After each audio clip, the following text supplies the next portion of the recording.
barki Cheikh Modou Ablaye Fall Ndar Cheikh Modou Ablaye way la daf di boor yow fay la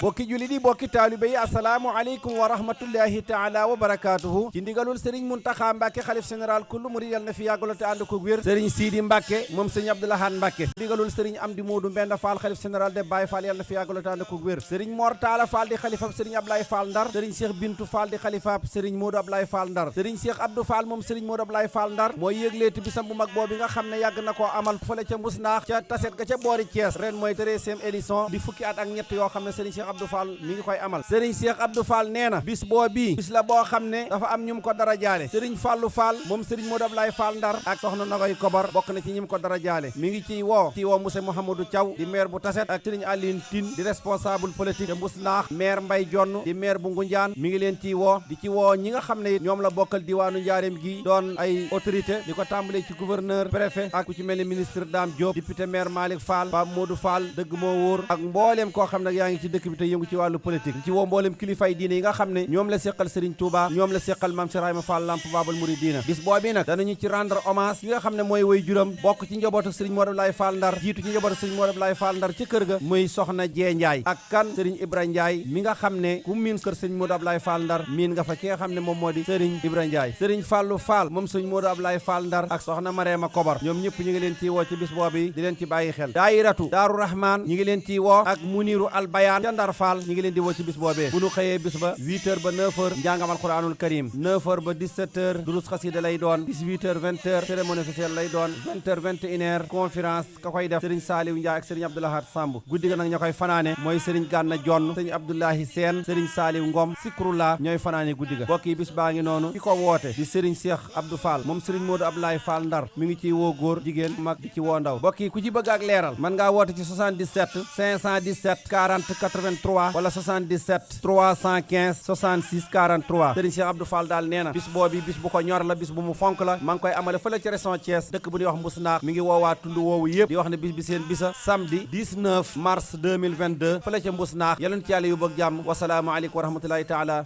wa barakaatuhu Cheikh Modou Ablaye Fall maam Seynabou Ndiaye mooy sant maam Jaaratullaay maam Seynabou Ndiaye Cheikh Modou Ablaye moo nu ko defal Ndar Fall maam Seynabou Ndiaye mooy sant maam Jaaratullaay